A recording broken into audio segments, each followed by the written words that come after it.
सुप्रभात। आज की चैनल के कार्यक्रम चुनाव चर्चा में मैं सुरेंद्र चतुर्वेदी आपका स्वागत करता हूं। मैं सुधीर तोमर आप सभी का हार्दिक स्वागत और अभिनंदन करता हूं। मैं डॉक्टर दीपक भाकर आपका बहुत बहुत स्वागत है। दोस्तों, चुनाव जैसे जैसे सर पर आ रहे हैं, 8 विधानसभाओं का तापक्रम बदल रहा है। मौसम में बदलाव महसूस की जा रही है। कहीं रोड शो हो रहे हैं, कहीं प्रेस कॉन्फ्रेंस हो रही हैं, कहीं पाले बदले जा रहे हैं। और इस बीच के अंदर आज हम चुनाव चर्चा करने जा रहे हैं अलग अलग छोटे छोटे मुद्दों पर।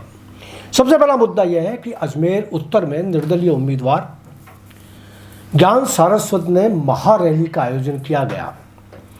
यह आयोजन अपने आप में एक ऐसा आंदोलन था जो निर्दलीय उम्मीदवार के रूप में अगर कोई करता है तो मैं उसे आश्चर्यजनक मानता हूँ।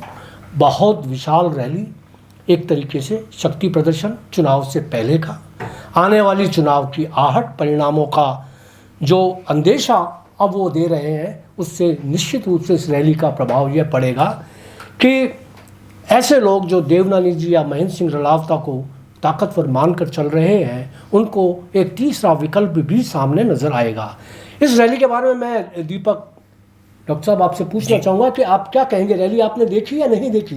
नहीं, मैं शहर से उस मार्ग से गुजरा जिस जगह से रैली जा रही थी, तो स्वाभाविक है मैंने देखा उसको, बहुत ठीक थी, ऐसा कोई विशेष बात नहीं है। और संख्या बल देखा जाए तो कुछ विशेष नहीं थी, लेकिन हाँ, गाड़ियों की संख्या कुछ ज़्यादा थी। गाड़ियों की संख्या ज़्यादा थी। आदमी मतलब देवनानी जी की कोई रैली इस मुकाबले में निकली क्या शहर के अंदर?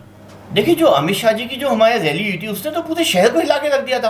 मुझे तो लग रहा है जो अमित शाह जी का हमारा जो रोड शो हुआ था, उसने तो ऐसा कंपन ला दिया जिससे अभी तक हमारे विरोधी कांप रहे हैं। अच्छा, विरोधी कांप रहे हैं? जी बिल्कुल। लेकिन अब मैं ये बता दूं आपको, क्योंकि एक भारतीय जनता पार्टी के कुशल प्रवक्ता से अगर सुना जाएगा तो वो तो कितनी भी बड़ी हो तो वो उनकी इतनी सी उंगली का नाखून भी होगा ना, वो कुर्बानी देगा और शहीद कहलाएगा, तो वो कोई बात नहीं है। आम आदमी क्या कहता है, आपसे मैं पूछना चाहूँगा। आम आदमी का मानना यह है कि शुरुआत जब हुई चुनाव की, तो ज्ञान सारस्वत जी ने जिस समय अपना निर्दलीय उम्मीदवार होने की घोषणा की, उस समय अधिकतर लोगों के मन में यह ख्याल था कि ज्ञान सारस्वत जी 9 तारीख, जो कि नाम वापस लेने की आखिरी तारीख है, तब तक बैठ जाएंगे जी। तो 9 तारीख तक तो ये असमंजस बरकरार रहा और मुख्य मुकाबला देवनानी जी और महेंद्र सिंह जी रलावता में ही था। अब इसके बाद हुआ ये कि ज्ञान सारस्वत जी ने नामांकन तो भरा ही भरा और बैठने से भी इनकार कर दिया। अनेक तरह के दबाव निश्चित रूप से पार्टी आधारित रहे होंगे, लेकिन सबको नकारते हुए उन्होंने पर्चा दाखिल किया। अब ऐसी स्थिति में ये हुआ कि महेंद्र सिंह रलावता जी एक स्वाभाविक चॉइस बन गए पब्लिक के सामने, क्योंकि एक पार्टी के 2 धड़े हो गए थे जी। अब ये था कि दूसरा धड़ा जो ज्ञान सारस्वत के रूप में है, वो कितना बलशाली हो पाएगा। ये भाजपा यही मानती भी रही और यही परसेप्शन पैदा करने का प्रयास भी करती रही कि ज्ञान सारस्वत साथ है ही कौन। पार्षद के नाते उन्हें सिर्फ उनके वार्ड के लोग भी पूरे नहीं मिलेंगे, क्योंकि पार्षद को सारे वार्ड के मत तो मिलते नहीं है, तो इसलिए उनको एक वार्ड के मतों जितने भी मत नहीं मिलेंगे। शुरुआत में कहा गया कि 2000 में सिमट जाएंगे। धीरे धीरे जब तारीख 12-13 आई, तब कहा गया कि वो 7-8 हज़ार में निपट जाएंगे। आज उन्होंने जो रैली निकाली है, 7-8 हज़ार मतदाता तो वो उस रैली में अपने साथ लेके चल रहे थे जी। तो ऐसी सूरत ये बताती है कि ज्ञान जी एक मजबूत दावेदार के रूप में आए हैं सामने और उन्होंने संघर्ष को त्रिकोणात्मक बना दिया है जी। महेंद्र सिंह रलावता जी को निश्चित रूप से एक लाभ है कि उनकी पार्टी से कोई भी ऐसा उम्मीदवार नहीं है जो बगावती हो, तो उनके मतों को अगर वो सुरक्षित रख पाते हैं तो विजय उनकी सुनिश्चित है। और अगर उनके मतों में भी कुछ छिजत हुई तो ज्ञान जी बहुत मजबूत दावेदार के रूप में सामने आ रहे हैं।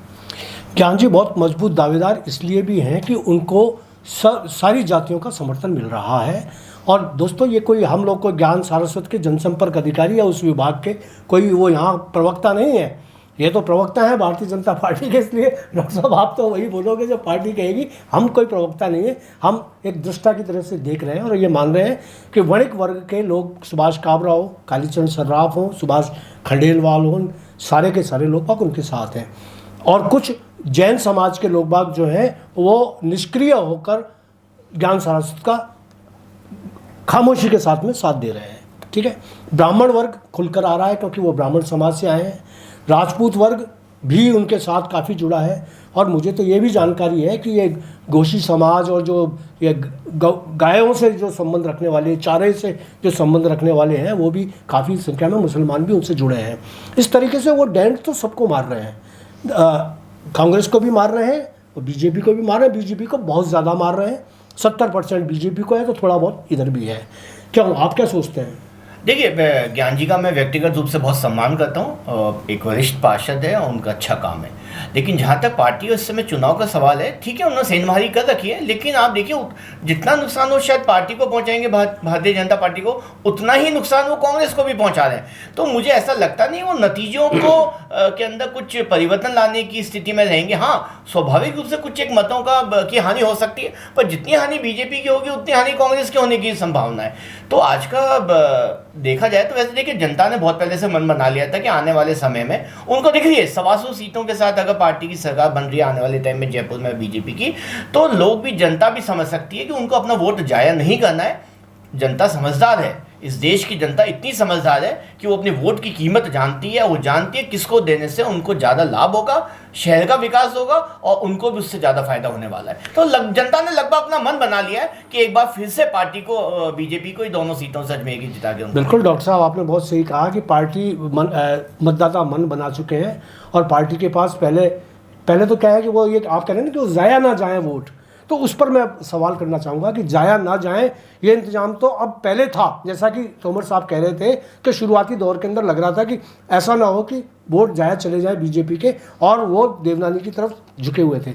लेकिन जिस तरीके से वो एकदम से फोर्स के साथ में वापस आए हैं और जिस तरीके से उनको सब समाज का समर्थन मिला है, और आज महारैली जो उन्होंने निकाली है, वो मैं चाहे डॉक्टर साहब ये कहते हैं कि अगर रैली बहुत अच्छी थी, अपने शाह की, अमित शाह की रैली बहुत अच्छी थी, तो वो अमित शाह थे, देश के गृह मंत्री थे, उनकी स्टार प्रचारक थे भारतीय जनता पार्टी। उनकी रैली अगर ज़्यादा अच्छी भी हो जाए, हालांकि मैं मान नहीं रहा कि अच्छी हुई है, उनसे अच्छी नहीं हुई है, लेकिन फिर भी आपकी मान ली जाए उनसे अच्छी हुई है, तो एक निर्दलीय उम्मीदवार जिसको आप बार बार पार्षद कहकर संबोधित कर रहे हैं, हाँ एक पार्षद है, वो पार्षद अब नायक बन चुका है। और निश्चित रूप से आप करें कि थोड़े थोड़े असर दोनों में डालेंगे। मेरा यह मानना है कि भारतीय जनता पार्टी पर ज़्यादा डालेंगे, कांग्रेस पर भी डालेंगे, इसमें कोई दो राय नहीं है। देखिए, मैं एक बात बोलूं, देखिए, हम कभी भी किसी विरोधी को हल्के में नहीं लेते। जो भी हमारा पार्टी का प्रतिद्वंदी है, हम ये मान के चल रहे हैं कि वो अपनी पूरी ताकत से लड़ रहा है, तो हम भी अपनी पूरी ताकत और पूरी तैयारी से लड़ रहे हैं और पूरे मैदान में। पर हम ये बात ने सुनिश्चित कर लिया है कि आने वाले चुनाव के अंदर हमारा जो कार्यकर्ता है उसने बूथ और नीचे लेकर पन्ना प्रमुख तक लेवल तक की हमारी तैयारी पूरी है। तो इसलिए हम बड़े आश्वस्त हैं कि इस समय चुनाव के अंदर 25 तारीख को जब वोट पड़ेंगे तो ज़्यादा से ज़्यादा वोट माननीय देवनानी जी के पक्ष में पड़ने वाले हैं और वो सीट हम जीतने वाले हैं। हाँ जी। तो एक बात तो बहुत बेसिकली डॉक्टर साहब बहुत चतुर प्रवक्ता हैं, लेकिन इन्होंने स्वतः स्वीकार कर लिया कि भाई बहुत ज़्यादा डेंट नहीं देंगे ज्ञान सारस्वत हमारी पार्टी को। जबकि एक प्रवक्ता का तो धर्म यही है, वो ये कहे कि मेरी पार्टी का एक भी निष्ठावान कार्यकर्ता ज्ञान सारस्वत को वोट नहीं देगा। तो स्वाभाविक रूप से ये स्वीकारा जा रहा है कि भारतीय जनता पार्टी के मतदाताओं का एक बड़ा प्रतिशत ज्ञान जी ने अपनी तरफ आकर्षित कर लिया है। और भारतीय जनता पार्टी के 20 तो पदाधिकारी इस्तीफा दे चुके हैं। ज्ञान जी के 2-3 बातें ऐसी हुई हैं कि ज्ञान जी शुरू में, जो हम ये मान रहे हैं लो प्रोफाइल शुरू में थे, उसके कारण है। ज्ञान जी ने शुरू में ही निकलते ही घोषणा करी कि मैं मोदी जी के नाम के साथ ही चुनाव लड़ूंगा, मैं मोदी जी के आदर्शों पर ही चलकर आगे अपने क्षेत्र का विकास करूंगा। जब ये बातें कही जा रही थी उस समय तक भाजपा भी इस मुगालते में थी कि ज्ञान सारस्वत वापस आ सकते हैं और बैठ जाएंगे, नाम वापस ले लेंगे। तब तक ज्ञान सारस्वत एक सामान्य उम्मीदवार थे जिसने क्रोध में आकर, गुस्से में आकर, एग्रेशन में अपना नाम दाखिल कर दिया, पर्चा दाखिल कर दिया। अब हुआ क्या कि ज्ञान सारस्वत की छवि एक ईमानदार और बहुत सक्रिय और समर्पित पार्षद की तो थी, इस पे तो किसी को शहर में डाउट नहीं है। जो उनके वार्ड के थे वो, और जो उनके वार्ड के नहीं थे वो भी ये बात मानते थे, क्योंकि उस वार्ड के छोटा सा शहर है, वार्डों के लोगों का इधर उधर आना जाना है। अब हुआ जो एक ईमानदार छवि का पार्षद रहा था, उसके ऊपर जिस तरह का विषव्यमन भाजपा के सक्रिय कार्यकर्ताओं ने और पदाधिकारियों ने करना शुरू किया, उससे जो परसेप्शन बना आम पब्लिक में और आम भाजपा मतदाताओं में भी, और उसका रिजल्ट ये हुआ कि भाजपा को एक जो सहानुभूति या वापस सत्ता में आने की संभावनाओं वाली लहर का फायदा मिल सकता था, उसमें कमी आ गई। क्योंकि लोग आज भी किसी भी सूरत में अगर सामने सड़क पर दो लोग लड़ते मिलते हैं तो आम आदमी उस आदमी की तरफ होता है जो कमजोर दिखता है, और इन ज्ञान सारस्वत को कमजोर दर्शाते हुए जिस तरह से चारित्रिक प्रहार, उसकी ईमानदारी पर प्रहार, उसकी कार्यनिष्ठा पर प्रहार, उसके अब तक के ईमानदारी का चोगा बता देने से जो नुकसान हुआ वो इस रूप में हुआ कि भाजपा का आम मतदाता ज्ञान जी की तरफ झुकाव ले गया। और अब जब ये बात समझ में आई तब तक देर होने लगी, और एक परसेप्शन भाजपा के आम मतदाताओं में बना कि ज्ञान जी को वोट देना जाया करना नहीं है, क्योंकि अगर ज्ञान जी जीत भी गए, जैसा कि आम भाजपा का मतदाता जो उन्हें वोट दे रहा है वो ये मान रहा है कि जीतेंगे, तो वो ये मान के भी चल रहा है ये भाजपा में ही तो जाएंगे, तो नुकसान भाजपा का तो हम कर ही नहीं रहे हैं। जो ये परसेप्शन बना है, ये ही वो परसेप्शन है जो ज्ञान जी को रेस में वापस ले आया और मुकाबले को त्रिकोणात्मक बना दिया। और मैं एक बात कहूंगा, इस सब का परिणाम ये होगा कि महेंद्र सिंह जी रलावता स्वाभाविक रूप से मंद मंद मुस्कुरा रहे हैं, और इन दिनों वो मेहनत भी ज़्यादा कर रहे हैं और मुस्कुरा भी रहे हैं, क्योंकि जितनी गहरी ये लड़ाई और खाई होती जाएगी उनकी जीत उतनी ही सुनिश्चित होती जा रही है। ये बात बिल्कुल ठीक है, लेकिन डॉक्टर साहब मैं आपको बताता हूँ, आपके संतोष के लिए मैं बता रहा हूँ ये बात। हालांकि आपको पता है कि अगर जीत जाते हैं, अगर ज्ञान सारस्वत जीत जाते हैं तो आपको कोई नुकसान नहीं होने वाला देवनानी जी के हारने से। आपकी पार्टी को एक विधायक अच्छा मिल ही जाएगा, वो चाहे इस रूप में मिले चाहे उस रूप में मिल जाएगा। मैं एक चीज़ स्पष्ट कर दूं, देखिए कुछ एक अफवाह छोड़ दीजिए, कभी कोई है, हम एक स्वस्थ राजनीति के अंदर व्यक्तिगत आक्षेप के सख्त खिलाफ है। इसको बढ़ावा देना मुझे लगता है कि एक स्वस्थ लोकतंत्र के खिलाफ है, तो उनको छोड़ दीजिए आप, और बाकी चुनाव है, चुनाव को चुनाव की तरह से लड़ा, चुनाव को चुनाव की तरह से लिया। ब्यावर के अंदर युवा मोर्चा के जो भारतीय युवा मोर्चा है उसके अध्यक्ष हैं दिनेश चौहान। उन्होंने अपनी पार्टी को शंकर सिंह रावत को दत्ता दिखाकर टाटा बाय बाय कर और बाकायदा माइक लेकर उनके खिलाफ, उनको गुंडा, उनका बदमाश, उनका भ्रष्टाचारी बताते हुए इस्तीफा दिया। और उन्होंने इंदर सिंह बाघावाद जो निर्दलीय खड़े हुए हैं भारतीय जनता पार्टी में निष्ठा रखने, वो भी वो ब्यावर के ज्ञान सारस्वत हैं, जैसे ज्ञान सारस्वत हैं वो उनकी भी छवि ईमानदार की है, बहुत सुचितापूर्ण राजनीति करते हैं, बहुत ठहरे हुए व्यक्तित्व के धनी हैं और बेहद अच्छे तरीके से रणनीति के हिसाब से वो काम कर रहे हैं। अगर भारतीय युवा मोर्चा का अध्यक्ष अगर आता है तो युवा वर्ग एक बहुत अच्छा जो है वो निश्चित रूप से मोबिलाइज होगा। क्या कहेंगे आप? देखिए, युवा मोर्चा पार्टी का हरावल दस्ता है, एक प्रमुख दस्ता है और एक फ्रंटलाइन दस्ता है, और हमेशा से उनका एक बहुत प्रमुख रोल रहा है, चाहे महिला मोर्चा, युवा मोर्चा हमारा। पर उसका अगर वो व्यक्ति युवा मोर्चा का अध्यक्ष है तो वो एक पार्टी का दायित्व है, उसकी जो भी अगर आपको लगता है कि उसकी जो ताकत अगर आप लोग आंकते हैं तो पार्टी के कारण है। वो जिस समय युवा मोर्चा का अध्यक्ष है तब तक ही वो ताकतवर रहता है, जिस क्षण वो इस्तीफा देकर के अपने आप को अलग करके सोचता है कि मैं बहुत बड़ी ताकत हूं, तो ये उसकी गलतफहमी है और आपको ये चुनाव में दिख जाएगा। अब मेरे को लग रहा है कि एक आध दिन के अंदर ओंकार सिंह लखावत जी उनको भी निकाल देंगे पार्टी से। देखिए, वो तो खुद ही चले गए, स्वाभाविक रूप से इस्तीफा दे दिया। ब्यावर के चुनाव में मैं आपको बता रहा हूँ, शंकर सिंह जी रावत बहुत अधिक मतों से जीतने वाले हैं एक बार फिर से ब्यावर का चुनाव। और जो भी आपको इंडिपेंडेंट, आपको ऐसा लग रहा है कि पार्टी से बगावत करके जो व्यक्ति खड़े हैं उनकी एक सीमा है, उससे ज्यादा का वोट वो ले पाए उसकी गुंजाइश बहुत ज्यादा कम है। चलिए, और जितना मत वो लेंगे उतना ही मुझे लगता है कि कांग्रेस के अंदर भी आप मान के चलिए कि उतना ही तोड़फोड़ है। भाजपा अगर एक शरीर है डॉक्टर साहब, तो उसके कार्यकर्ता उसके महत्वपूर्ण अंग हैं, जैसे बाजू, आंखें, नाक, कान, पैर। इनमें से कौन सा अंग खत्म हो जाए और शरीर वैसा का वैसा ही बना रहे, इसे कैसे देखेंगे आप? तो कार्यकर्ताओं से ही ये भाजपा रूपी शरीर बना है, ये पार्टी है। ये निश्चित रूप से पार्टी के प्रति समर्पण रखना अपेक्षित भी है और वांछित भी। लेकिन अगर किसी कारण कोई अंग गड़बड़ाहट में है, भंग होने की तरफ है, तो डॉक्टर के पास जाकर हम लोग पूरी जान लगा देते हैं उस अंग को बचाने में। लेकिन अगर कट भी जाता है तो तो उस अंग द्वारा बिताए हुए अच्छे पलों को याद करते हैं, लेकिन ऐसा नहीं कहते कि इस हाथ की मुझे कभी भी जरूरत ही नहीं थी और इस हाथ की कोई वैल्यू ही नहीं थी। बहुत खूब। लेकिन मैं आपको यह स्पष्ट कर दूं कि अगर शरीर का कोई अंग काम करना बंद कर देता है या कोई अंग छिन्न भिन्न हो जाता है या अंग भंग हो जाता है, तो इसका मतलब ये नहीं होती शरीर काम करना बंद कर देता है। और आप ध्यान दीजिए, जिनके साथ भी ऐसा हुआ है, चाहे वो नेत्रहीन बंधु हो अपने या कोई भी हो, उनकी बाकी शक्तियां जो होती है, उनकी बाकी जो इंद्रियां होती है, वो ज़्यादा विकसित हो जाती है और ज़्यादा ताकतवर हो जाती है और वो ज़्यादा अच्छे तरीके से काम करने जाती है, ताकि वो उसकी कमी को कंपेंसेट कर सके। हाँ, तो आप इसी को इसमें भी लीजिए। बिल्कुल बिल्कुल। अभी आपकी इंतजार करिए, 72 घंटे की बात है। अरे बिल्कुल सर, बिल्कुल इंतजार कर रहे हैं। और आपके हिसाब से शंकर सिंह जी रावत बहुत विशाल बहुमत से जीत रहे हैं। बिल्कुल। है ना? और उनसे पूछो तो, ये तो आपने तो कहा विशाल बहुमत से जीत रहे हैं, उनसे किसी ने पूछा, एक मतलब राष्ट्रीय स्तर की महिला नेता ने पूछा उनसे कि ये बागावत जी कितने वोट लेंगे, 1000-2000?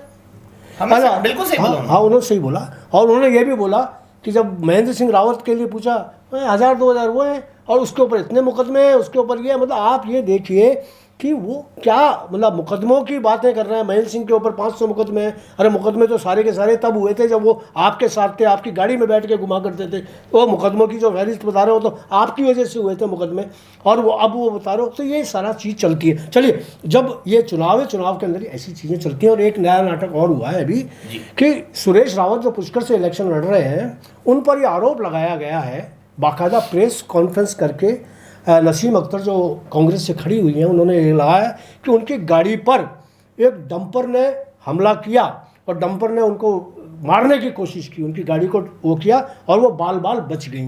क्या कहेंगे साहब? मैं ये कहूँगा कि ये घटना सत्य है, इसमें कोई डाउट नहीं। डंपर के बारे में जो बताया गया कि वो डंपर नया था, उस पर नंबर भी नहीं था और डंपर ड्राइवर टक्कर मारकर भाग गया और कई गाड़ियां क्षतिग्रस्त हुई जो काफिले में थी। इत्तेफाक से नसीम जी उसमें नहीं थी या उनके कोई चोट नहीं आई, ये इत्तेफाक है, लेकिन घटना सत्य है। अब जब संदेह होता है तो उसमें निश्चित रूप से आदमी उन्हीं संभावनाओं की तरफ तलाशता है जिनसे उसे आशंकित हो। तो ये मैं एक स्वाभाविक प्रतिक्रिया आप क्या समझता हूं। कहेंगे? देखिए, ये बहुत ही हास्यास्पद स्टेटमेंट है उनका, और जब हाथ सामने दिख रही होती है तो व्यक्ति के अंदर बौखलाहट तो स्वाभाविक रूप से आ ही जाती है। तो ये मेरा ऐसा मानना है कि जो भी ड्राइवर रहा होगा, और इसको एक्सटेंट को एक एक्सटेंट के तरीके से लिया जाए तो ज़्यादा उचित रहेगा। एक्सटेंट का मतलब होता है कि एनी अनफोर्सिन इंसिडेंट जिसके बारे में पता नहीं हो, और जो भी ड्राइवर होता है वो कई बार किसी न किसी विचारधारा या पार्टी से जुड़ा होता है, और वो अगर वो ड्राइवर उनकी पार्टी का जुड़ा होता तो शायद कोई और बात होती। अब कोई किसी का बैनर लगा दे, पोस्टर लगा दे, स्टिकर लगा दे, ये लगा दे, या किसी ट्रक पे किसी का सामान हो, किसी का ले जाता है, तो इस बात को इस बात से जोड़ देना, उसके लिए प्रेस कॉन्फ्रेंस तक कर देना, ये साफ इस बात की तरफ सूचित कर रहा है कि नसीम जी को अपनी हार सामने दिख रही है। वो जानती है कि सुरेश जी धीरे धीरे दिन प्रतिदिन मजबूत होते जा रहे हैं, और उन्होंने जो भी स्थिति वहाँ पे अपनी बहुत अच्छी मजबूत कर ली है, और अब तो चुनाव वैसे ही मुश्किल से 2-3 दिन का बचा है, तो नसीम जी रेस से बाहर हो चुकी है। नसीम जी रेस से बाहर हुई है या नहीं हुई है, इस बात पर मैं कोई ऐसी टिप्पणी नहीं करना चाहता, वो निश्चित रूप से उसमें है। लेकिन हाँ, इतना ज़रूर मैं कहना चाहूँगा कि कोई ऐसा मूर्खतापूर्ण काम नहीं कर सकता कोई कि मैं इलेक्शन लड़ रहा हूँ और सामने वाले उम्मीदवार जो मेरे राइवल हैं उनकी गाड़ी से मैं उनको मरवा दूँ। ये तो ठीक है, उनकी गाड़ी टकराई, वो नहीं, इसमें एक्सीडेंट के अंदर अगर मान लीजिएगा कोई कैजुअल्टी भी हो जाती, तो इस कैजुअल्टी का भी मैं तो ये मानता है कि कैजुअल्टी एक्सीडेंट में हो जाती है, कई बार चलते चलते गाड़ी टकरा जाती है, जैसा आपने कहा, मैं मानता हूँ। वो बौखलाहट में उन्होंने प्रेस कॉन्फ्रेंस की या उनको कोई और क्ल्यू है उनके पास, उसके लिए जांच हो जानी चाहिए। सबसे बढ़िया बात है कि आप इलेक्शन के प्रेस कॉन्फ्रेंस की जगह आप पुलिस को ज्ञापन देते और पुलिस के अंदर जाते, पुलिस से कहते कि साहब दूध का दूध न्याय का न्याय। अब सुरेश रावत कह रहे हैं ये बात कि साहब ऐसी तो मूर्खता मैं कैसे कर सकता था, और अब भी अगर आपको खतरा है कि भाई मैंने ऐसा करवाया है तो आप यार कानूनी कार्रवाई करो ना, उसके लिए पत्रकार कार्रवाई क्यों कर रहे हो, मीडिया ट्रायल क्यों कर रहे हो, आप जाइए उसके अंदर, तो वो करना चाहिए। एक और बात बताता हूँ, मुझे इसी बात पे एक घटना याद आई, कहीं मैं नाम नहीं लूँगा, ना घटना का नाम लूँगा ना किसी आदमी का नाम लूँगा। एक घटना हुई इस देश के अंदर कि आधा दर्जन लोगों ने किसी एक गाड़ी के अंदर किसी बच्ची के साथ में शारीरिक ज़बरदस्ती की, ठीक है, और गैंग रेप हुआ।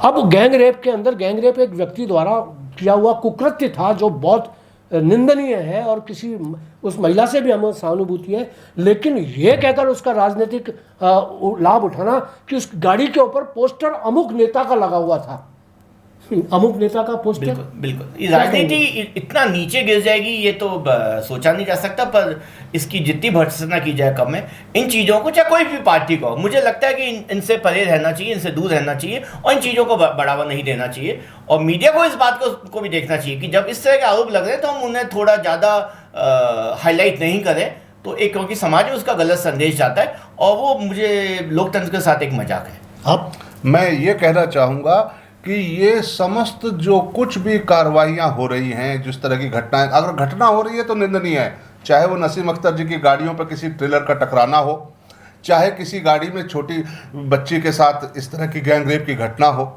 लेकिन मूल बात यह है, ये समस्त घटनाओं का लाभ राजनीतिक रूप से उठाने के लिए समस्त दल निरंतर प्रयासरत हैं और वो चाहते हैं कि आपके मन को किसी तरह से मोहित कर लें और आपका वोट हासिल कर लें। मेरा इतना ही अनुरोध है आप सबसे कि वोट जरूर दीजिए और वोट उसी को दीजिए जिससे आपको अपने शहर का विकास सुनिश्चित लगता हो, प्रभावित नहीं होइए किस तरह की खबरों से। बिल्कुल, तोमर साहब ने बिल्कुल सही कहा और बाकर साहब भी मेरे इस मामले में मेरे साथ हैं और मैं दोनों मेरे मित्रों से ये प्रार्थना करूंगा कि कृपया एक एक बार मतदान की अपील करें। हाँ, मैं डॉक्टर दीपक भाकर अजमेर की समस्त जनता से निवेदन करना चाहूँगा कि आने वाली 25 तारीख को अपने मताधिकार का प्रयोग करें और लोकतंत्र के हवन के अंदर अपनी आहुति दें। बहुत बहुत धन्यवाद। आप अपनी आहुति अवश्य दें, लेकिन अपने शहर के, अपने क्षेत्र के विकास के लिए और ऐसे ही उम्मीदवार के लिए मतदान करें जिसे आप योग्य समझते हों और शहर का विकास सुनिश्चित करने वाला समझते हों।